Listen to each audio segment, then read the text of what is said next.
Welcome, everyone, to another edition of the Tony Sirianni podcast. I am thrilled to have my friend David Karr, who's the chairman and CEO of Equitable Advisors, with us today. Welcome, David. Thanks, Tony. It's great to be here with you. Well, it's great to see you, and I know you're an upbeat guy, but these are kind of challenging times a little bit. We're having a bank crisis kind of as we speak, with a lot of people, a lot of unknowns. There's some inflation going on that most people haven't seen in their careers. How are you guys holding up? I think generally advisors double down in these situations. They tend to engage more deeply with their clients. And oftentimes the challenges that are created, it certainly creates additional work. But I feel like when you come through a crisis or challenges like this, advisors will share that they built better relationships. They got new clients during those times, and by just really doubling down and engaging with those clients and serving their clients. And I think that that's very rewarding for our advisors. Look, that's the good advisors, right? I mean, if you're good, now you're earning your pay, and the bad advisors it weeds them out, I think, times like these.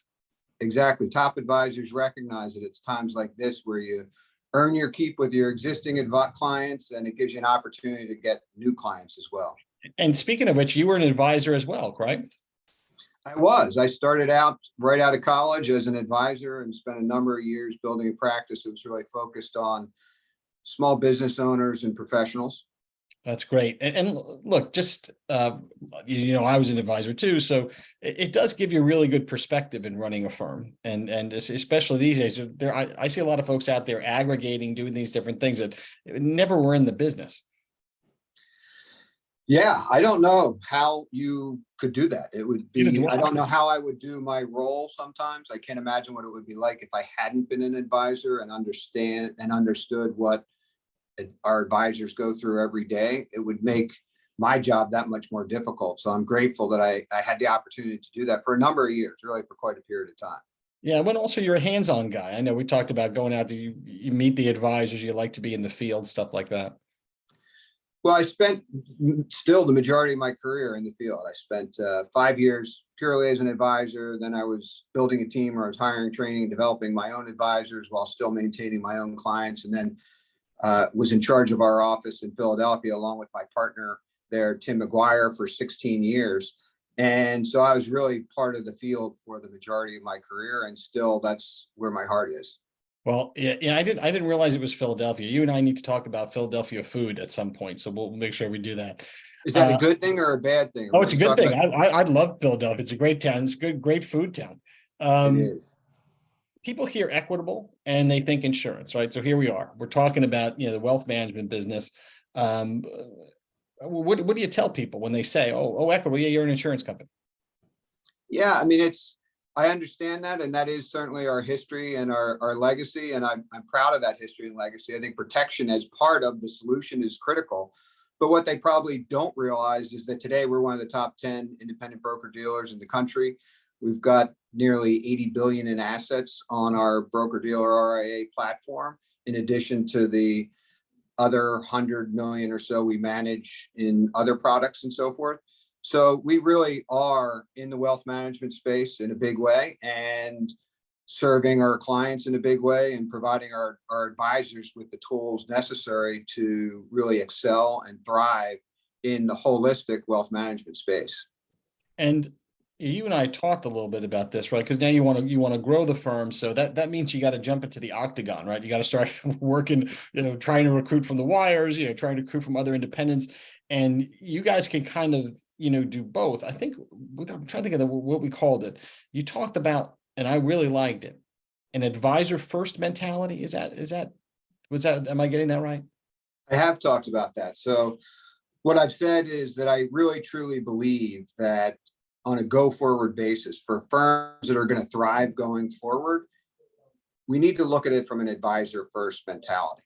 And firms that don't take an advisor first mentality and take a firm me first mentality are really going to struggle going forward. Because when you think about the relationships our advisors have with their clients, they really hold most of the cards, and they hold those relationships. They control those relationships. The demand for advice and the demand for our advisors has never been greater than it is today, and it continues to increase.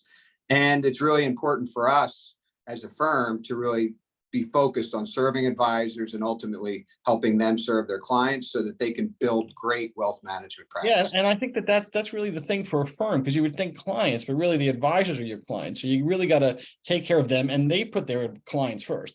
So that, they're certainly take care of them. How does that juxtapose these days with, again, all of these aggregators out in the field who have clearly put the aggregating firm first? That's my feeling about it. Yeah, look, I think that's a challenge for them, and it's in today's world with all the technology, it is a combination. So it's how do we support our advisors, and in serving our advisors today, it's how do we equip them with the tools ultimately to serve the clients as well. And so how together as partners can we best serve their clients? Because I think our advisors are increasingly reliant also on their firms to support them. The advisor can't do it all on their own.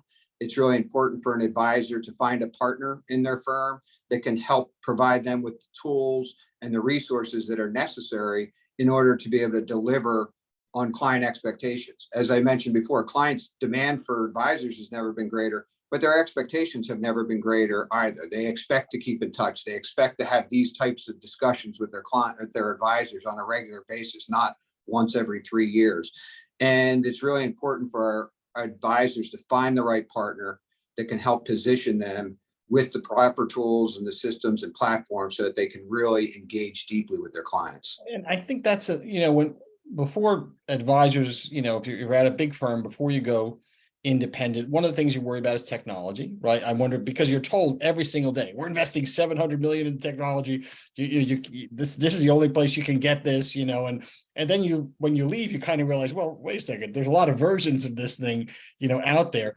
What's the technology, philosophy over at Equitable?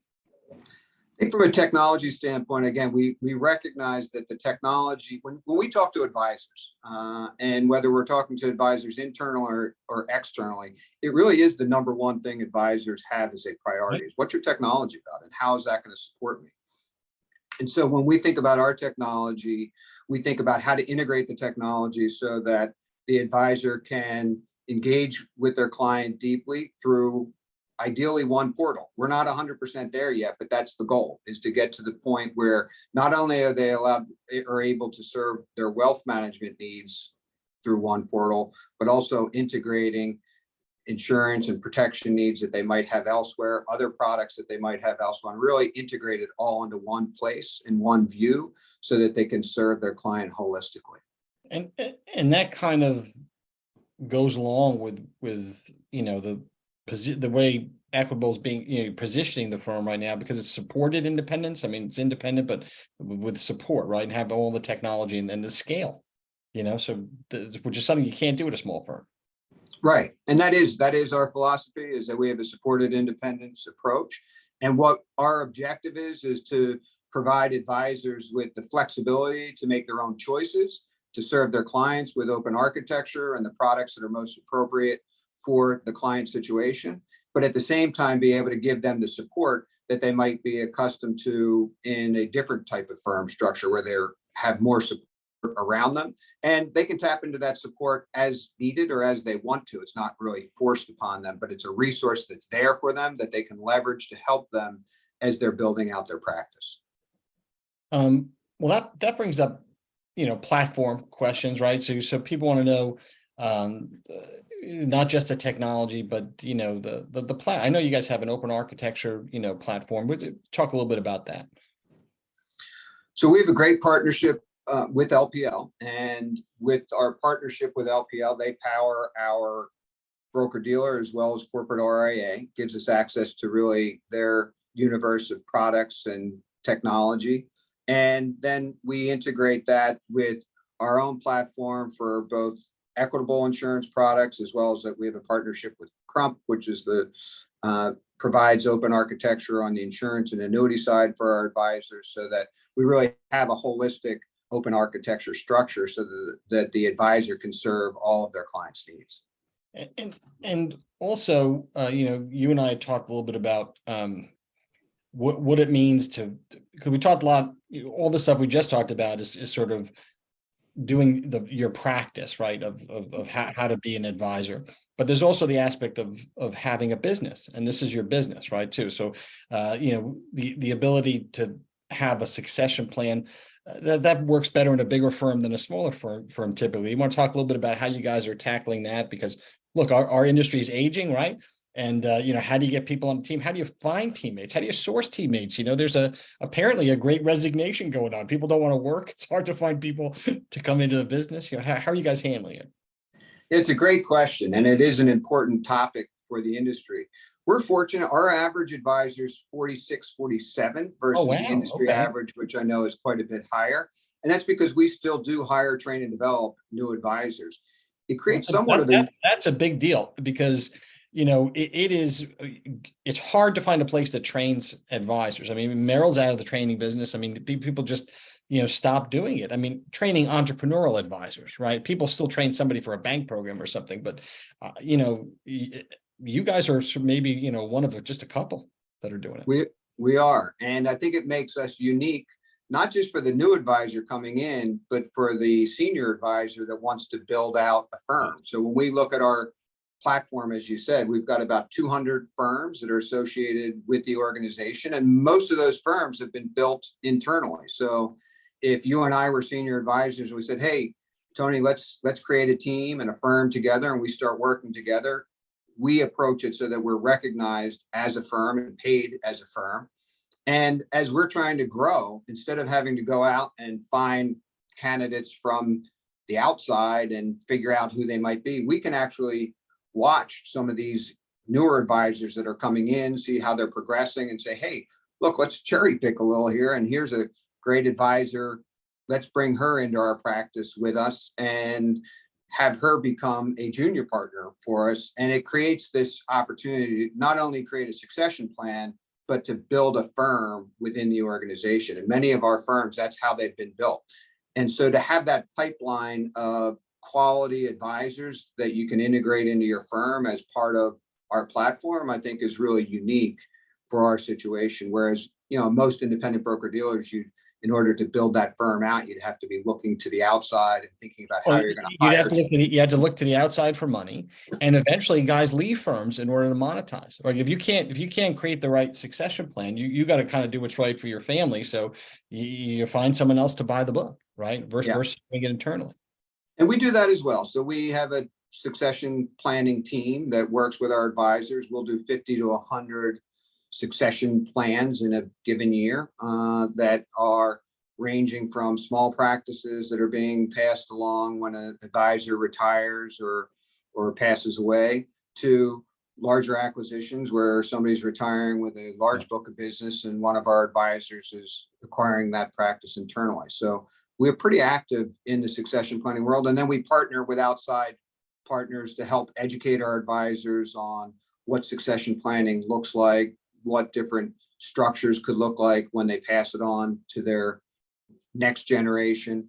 And so we put a lot of effort in that. We do workshops 3 to 4 times a year on succession planning, where advisors can join the workshop and understand if they haven't gotten the wheels turning around this yet.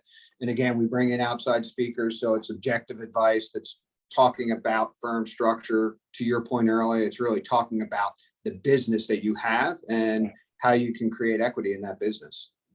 So we didn't hit on it, but it's just recently happened. You guys have, and I don't want to say this incorrectly. So now Equitable is its own, you're your own entity, right? You're out. There's 3 pieces to the big company. You can explain how that is. So let's talk about that briefly, and then I wanted to see what's kind of next on the agenda for Equitable.